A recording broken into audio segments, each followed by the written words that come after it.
Balwi dan Cacat Logika, tulisan Khairati Fakirah, Diningrat 8 Juli 2024. Linknya saya letakkan di kolom deskripsi, jadi teman-teman bisa membacanya sendiri.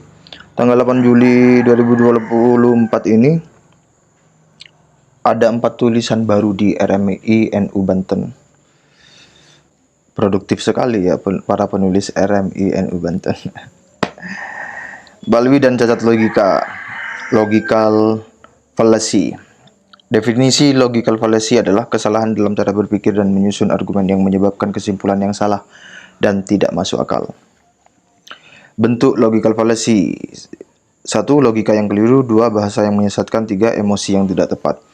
Asal kata: istilah fallacy diambil dari bahasa Latin, yaitu fallacia yang berarti deception. Deception dalam bahasa Indonesia artinya tipu muslihat atau penipuan. Dengan kata lain, argumen yang dilontarkan oleh seseorang yang tidak terbukti kebenarannya dan berpotensi menipu orang lain. Identifikasi: 1. Terdapat kesalahan dalam logika berpikir. 2. Biasanya diterapkan dalam argumen. 3. Ada indikasi kesan menipu kepada orang lain. Jenis dan contoh: ada 24 jenis cacat logika di mana Balwi dan muhibinnya seolah keranjingan menggunakannya. Hal itu mereka lakukan entah karena disengaja sebagai upaya dari penyesatan sistematis atau memang tidak disengaja sebagai bentuk kebodohan semata. Hanya Allah dan mereka sendiri yang tahu motif dan tujuannya. Yang jelas, hal ini harus dibongkar demi membebaskan umat dari perbudakan spiritual yang mereka lakukan. Berikut ini logical fallacy tersebut dengan dilengkapi contohnya. 1. Ad hominem merupakan sesat pikir di mana saat kedua pihak melontarkan argumen, satu pihak malah membahas kepribadian pihak lainnya. Biasanya mereka yang kalah argumen akan mencoba membunuh karakter kepribadian dari lawan argumennya. Contoh ketika sedang meluruskan nasab Balwi, lalu pihak mereka melakukan penghinaan pribadi kepada yang meluruskannya. 2. Hasty generalization.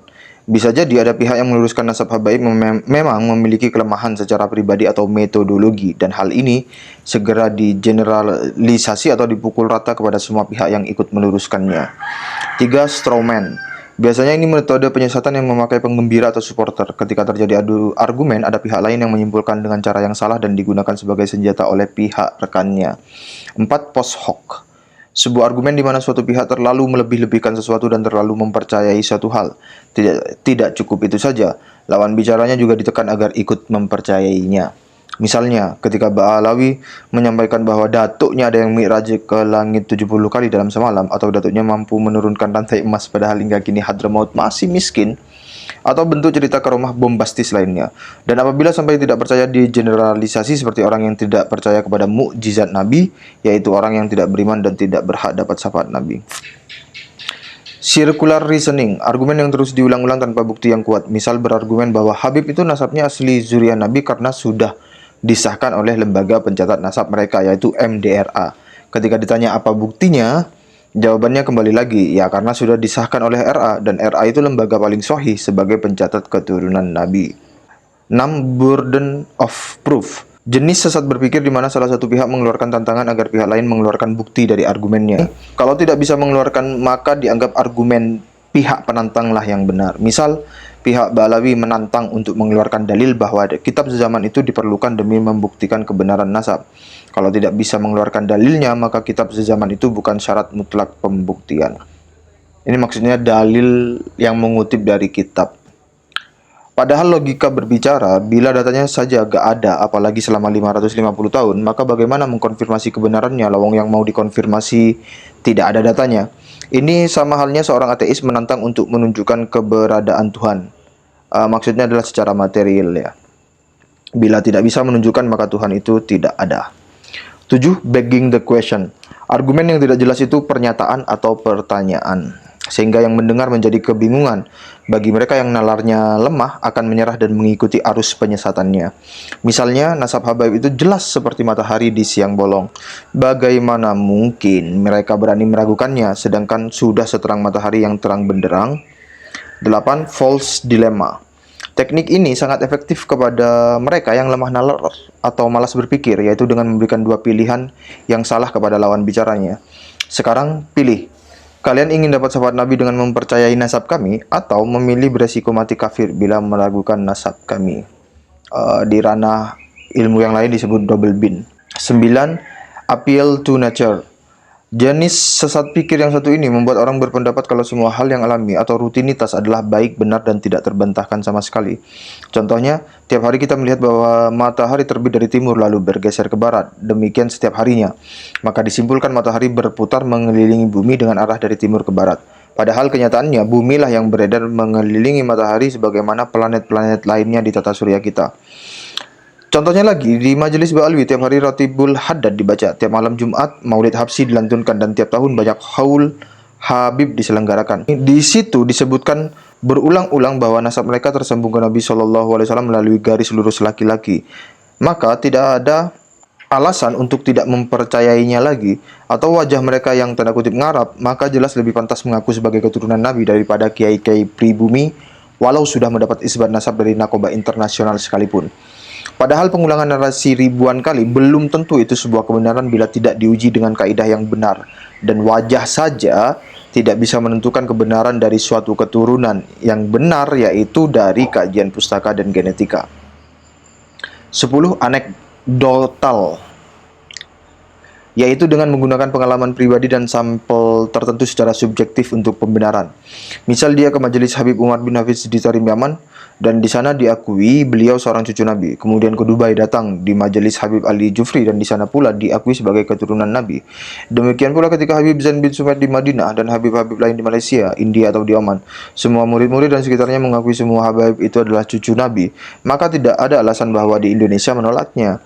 Padahal seharusnya mempertanyakan seseorang itu benar keturunan Nabi ya ke keluarga besarnya dan di lembaga yang valid, yaitu di Nakoba Sadatul Ashraf Yaman dan Irak sebagai asal negeri leluhur yang diklaimnya. 11. Ad ignorantum, hampir sama dengan mengeneralisasi tetapi terpaku pada satu subjek saja. Misal dalam satu kitab yang berdekatan dengan masa hidup kakek mereka disebutkan nasab putra Sayyid Ahmad bin Isa hanya 3, tidak ada nama kakek mereka Ubaidillah. Lalu di kitab tersebut nasab Sayyid yang lain tidak disebutkan. Maka seketika diyakini nasab yang lain itu juga batil atau kitab tersebut tidak valid. Padahal mengkaji sesuatu itu harus banyak kitab, karena bisa jadi nasab yang ikut dituding palsu pula itu ternyata disebutkan di banyak kitab nasab lainnya yang sezaman. Tujuan dari penyesatan ini adalah mengalihkan perhatian dengan membuka konflik baru. Moving the goalpost. 2. The Gambler's Fallacy, kesesatan yang bersifat perjudian dan mengajak orang berpikir sempit, seperti himbauan seorang Habib kepada jamaahnya agar jangan ikut-ikutan bertanya atau menghiraukan segala polemik nasab mereka, dengan alasan bahwa sebentar saja hal tersebut ramai, nanti juga akan reda dengan sendirinya. Ini penyesatan untuk menghibur diri dan bagi mereka yang ditipu daya olehnya. Salah satu indikasi dari seseorang itu memiliki etikat yang buruk atau menggunakan dark psychology itu adalah dia menggunakan teknik mengisolasi korbannya, sehingga si korban itu hanya mendengarkan dari dirinya saja dan mengikuti apa yang dikatakannya saja. Dia mengisolasi korban dari informasi luar. Nah, itu biasanya dibilang sama persis seperti Habib Ba'alwi ini adalah tidak usah ikut-ikutan, tidak usah didengarkan, dan seterusnya itu mengisolasi.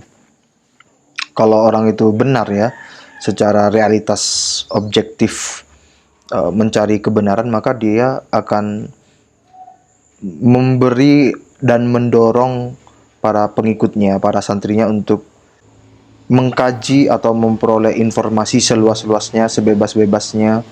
Kemudian silahkan dikomparasi sendiri, dinilai sendiri, disimpulkan sendiri dengan kaidah-kaidah yang benar. Nah, itu fair. Kapan-kapan kita bahas dark psychology ya. 13. Middle ground, mengajak agar orang lain netral karena belum jelas mana yang benar dan mana yang salah. Dalam polemik kekinian mereka menggunakan kalimat lebih baik salah mencintai daripada salah membenci. Kalimat ini adalah salah satu bentuk penyesatan nyata, mengajak orang netral di situasi yang salah, sama halnya dengan mendukung kebatilan. Dan kalimat tersebut adalah jebakan dari dua pilihan yang tidak tepat. Bagaimanapun mencintai yang salah dan perbuatan yang dilaknat Allah adalah ikut menjadi bagian dari mereka yang terlaknat pula. Harusnya kalimatnya diubah, jangan sampai salah baik mencintai atau membenci, karena ini terkait hal yang dilaknat Allah dan Rasulnya. Selain itu ya, tidak ada yang membenci.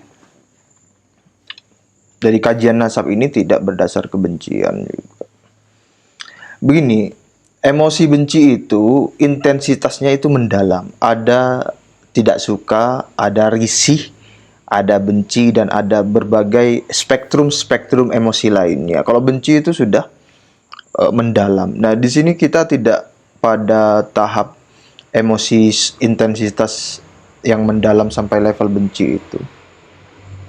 Mungkin risih ya, terganggu ya karena doktrin-doktrin cerita-cerita hurafat, kemudian celaan kepada Terah Wali Songo dan persekusi yang dialami oleh Terah Wali Songo selama ini. Gitu. Kalau di nasab, di polemik nasab ini ndak ada intensitas dalam gitu ya, mendalam sampai level benci itu tidak ada, tidak terlihat sama sekali indikasinya. 14.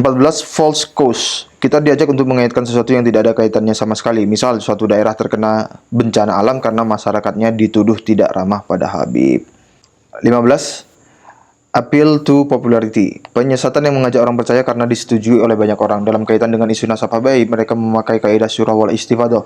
Sesuatu yang sudah masyhur dan tersebar, maka itu adalah kebenaran yang tidak perlu dibantah lagi. Padahal apabila nasab ini adalah bagian dari ilmu, maka suatu ilmu harus mau dan bisa diuji terus-menerus. Apabila tidak mau diuji, maka itu bukan ilmu, tetapi doktrin. Ketika Galileo Galilei menabrak kaidah di atas dengan penemuan heliosentrisnya yang meluruskan paham geosentris, maka dia sejatinya telah menolak penyesatan model di atas. Contoh lainnya adalah bagaimana komen-komen di kolom komentar itu dari para Buddha itu menggunakan jumlah masyarakat yang hadir di suatu acara pertunjukan solawat itu ya, yang digelar oleh klan Habib Alwi itu, oh banyak ya yang datang gitu. Nah, itu dijadikan basis sebagai memvalidasi bahwa nasab Habib itu benar. Nah, itu appeal to popularity juga. Itu sesat berpikir, karena kalau kita gunakan metode berbasis kuantitas seperti itu, maka BTS Army, fans die hardnya dari BTS kalau tidak salah ya, itu jauh lebih banyak jumlahnya. Lihat aja konser-konsernya, itu kan bisa ribuan, puluhan ribu dalam sekali konser. Apakah kita bisa menyatakan bahwa BTS itu adalah benar tentang sesuatu atau tidak hanya karena banyak fansnya yang hadir? Nah, contohnya seperti itu. 16. Slippery slope adalah kesalahan tentang hukum sebab akibat. Contohnya, apabila engkau berani meragukan nasab Alwi, maka itu sama halnya berani meragukan nasab seluruh keturunan Nabi Shallallahu Alaihi Wasallam. Atau contoh lainnya, kalau kalian tidak percayakan kemuliaan Tarim, maka kalian tidak mempercayai kemuliaan Yaman seperti yang disabdakan Nabi. Padahal kenyataannya Hadramaut dan Tarim adalah bukan bagian dari Yaman di zaman Nabi. Sebagaimana kata-kata Rum dalam Al-Quran adalah Romawi Timur yang beribu kota di Bizantium, bukan Romawi Barat, Roma yang sudah runtuh 100 tahun sebelum Rasulullah Sallallahu Alaihi Wasallam dilahirkan. 17. Bandwagon. Sama dengan appeal to popularity, yaitu hal yang sudah umum di suatu tempat dianggap sebagai suatu kebenaran dengan tujuan menggoyahkan semua argumen yang berlawanan. Padahal umum di suatu daerah belum tentu diterima sebagai hal yang umum di daerah lainnya.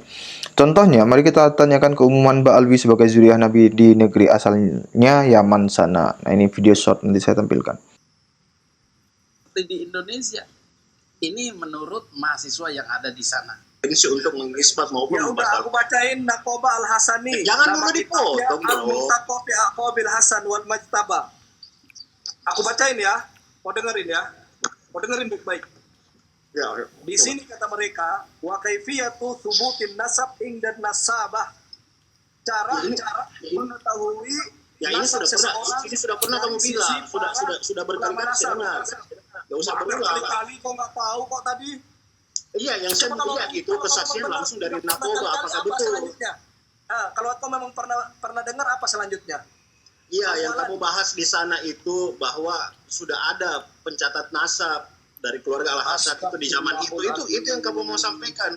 Saya kan bilang lembaga nasab itu. Ada sama sekali Pak Alawi di sini, Bapak. Iya, saya tahu. Itu sudah pernah kamu sampaikan. Makanya saya bilang, sekarang ada pencatat nasab. Kamu kan lagi di Timur Tengah nih, Bang Nasab, ya kan? Dengerin yang saya dengar. Kenapa kamu nggak merujuk Nakoba yang ada di sana? Dengerin aku ngomong. Yang saya tahu di Yaman itu ada Nakoba Al-Hasani, ada juga Bawazir dari Bani Hashim.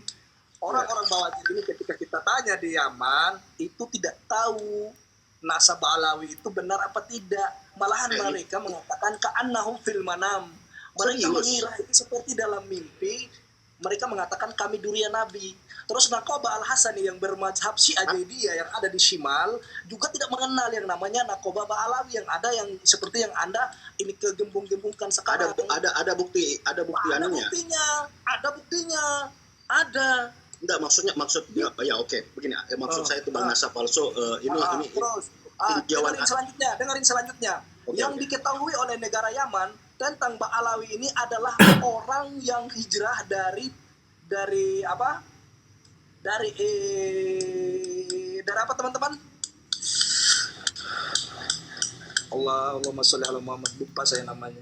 Enggak, itu yang enggak penting itu Bang Nasab. Yang penting. Mereka hijrah ke Yaman Selatan yang tadinya orang-orang Ba'alawi ini cuma sedikit. Ternyata pas mereka sudah kuat, mereka dirikanlah Partai Komunis. Nah, ini yang saya mau dengar. Oke. Antaranya adalah pemimpinnya Al-Atos, wakil presidennya adalah Al-Jufri. Itu jelas, Fadil, bahwasanya nasab kamu ini adalah nasab komunis yang pernah dibawa oleh DNA Aidit, juga bermarga Ba'alawi yang membunuh para kiai dan juga para santri di Indonesia. Gitu loh.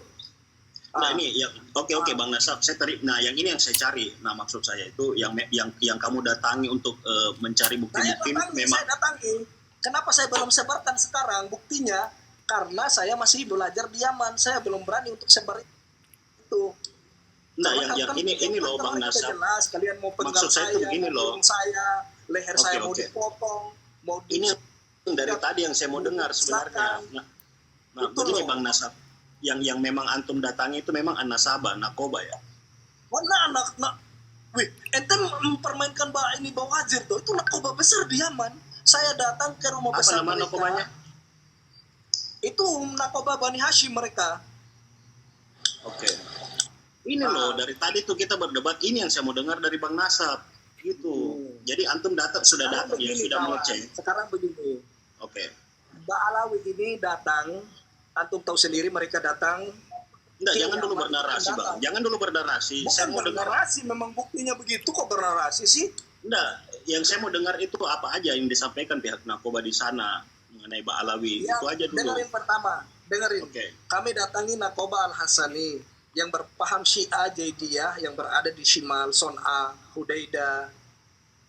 Itu yang berkuasa sekarang di Shimal itu adalah Naqoba Al-Hasani dari kalangan Syiah Jaidiyah. Itu bukan Naqoba kaleng-kaleng loh. Itu Naqoba kuat itu. Nyatanya dia bisa kuasa loh di Yaman Selatan. Di Yaman Utara. Kami datangi ke sana, kami tanya, tempatnya di saat itu adalah di Dole. Itu daerah perbatasan antara Janub dan Shimal. Ya, ini kami kan nanti saya akan cek juga sama teman-teman yang silakan cek. Saya cek punya teman-teman yang di sana perbatasan di sana. Antara Dole ini adalah kota perbatasan antara Shimal dan Janub.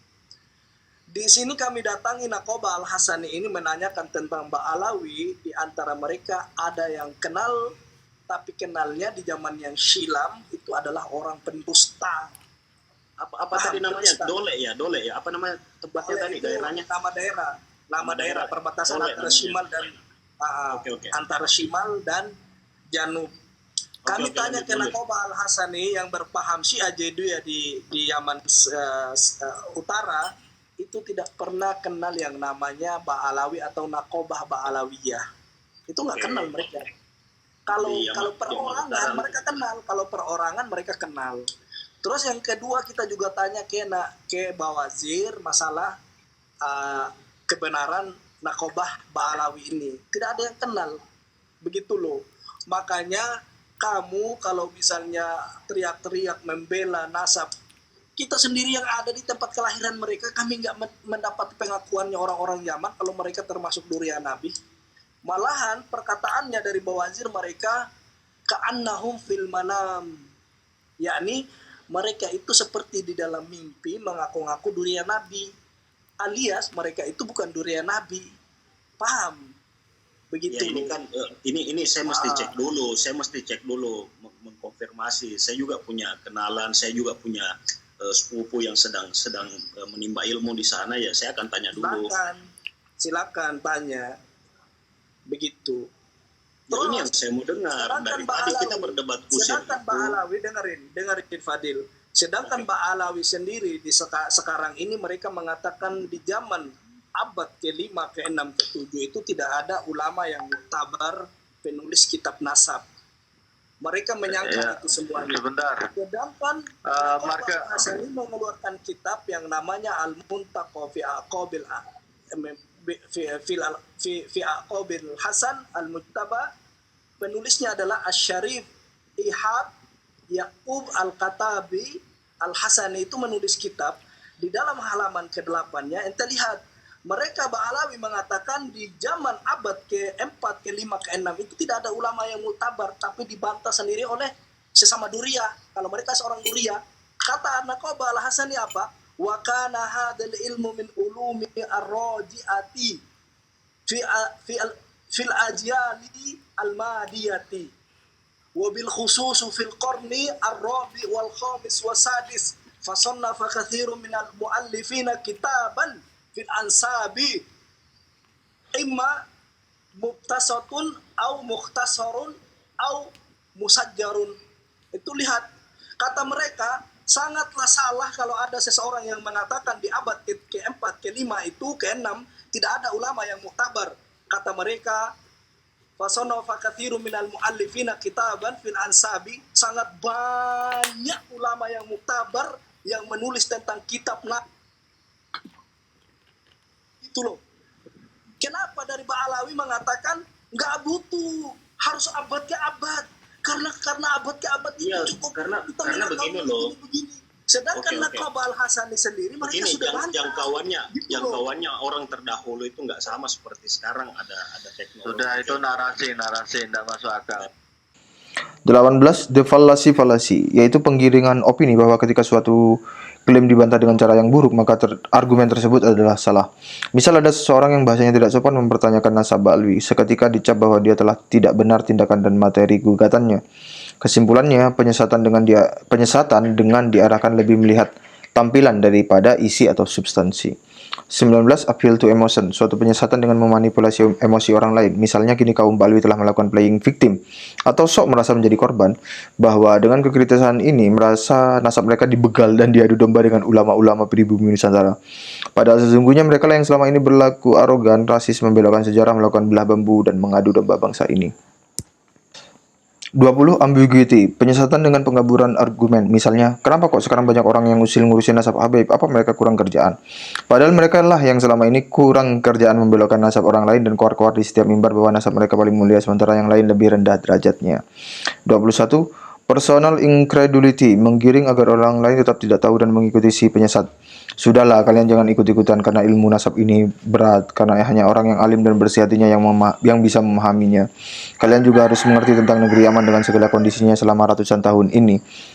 Kalau kalian belum alim dan bersih hatinya, apalagi tidak pernah ke Yaman dan tahunya hanya dari internet, maka jangan coba-coba untuk ikut-ikutan ribut masalah ini. Pasti kalian akan tersesat.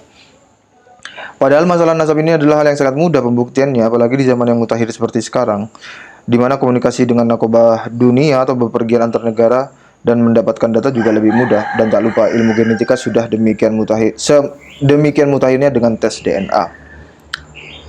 Termasuk mind reading ya. Mind reading itu artinya menetapkan pikiran atau keadaan orang tanpa didasari oleh petunjuk-petunjuk yang mengantarkan kesimpulan ke sana. Itu mind reading. Bahasa casualnya ya sok tahu begitu. Disimpulkan sendiri. Jump to conclusion. 22. To kue adalah penyesatan dengan berbalas kritikan. Ketika dikritik keabsahan nasabnya, maka mereka membalas dengan kritikan yang jauh lebih pedas dan sarkastik. Teknik ini berguna untuk membangkitkan semangat dan ego dari manusia-manusia yang suka keributan dan pendek nalarnya. Dengan cara ini, kebenaran substantifnya seketika teralihkan dan lenyap dari fokus kajiannya. 23. Genetik, yaitu penyesatan dengan menyerang latar belakang dari penyampai argumen, misal dengan direndahkan namanya, bentuk fisiknya, pendidikannya, asal daerahnya, keluarganya, dan hal lainnya yang tidak ada hubungannya dengan materi pokoknya. 24. Special pleading, penyesatan dengan mengecualikan dirinya lewat serangkaian keistimewaan palsu. Misal, siapa saja boleh diragukan nasabnya kecuali nasab kami, karena kamilah yang paling tertib dalam menjaga nasab, memelihara pernikahan, dan mencatat silsilah keluarga kami. Padahal sejatinya yang bernarasi seperti itu adalah dusta belaka, di mana nasabnya itu hanyalah rakitan, pernikahannya pun demi kedok rasisnya, dan catatan keluarganya cuma klaim sepihak, dan telah terbukti putus ratusan tahun lamanya. Semoga bermanfaat dan membawa kewaspadaan bagi semua pihak. Merdeka, Rahayu Nusantaraku, salam sejahtera, wassalamualaikum warahmatullahi wabarakatuh. Khairati Fakibira Diningrat 1 Suro 2024 Masehi. Terima kasih teman-teman. Bagi yang berminat memahami tentang logical fallacy bisa googling logical fallacy dan bentuk-bentuknya, atau beli literaturnya itu ya harganya paling berapa ya, 25 sampai 50 ribu. Kalau yang tebal-tebal itu bisa 50 sampai 100 ribuan ke atas. Terima kasih. Wassalamualaikum warahmatullahi wabarakatuh.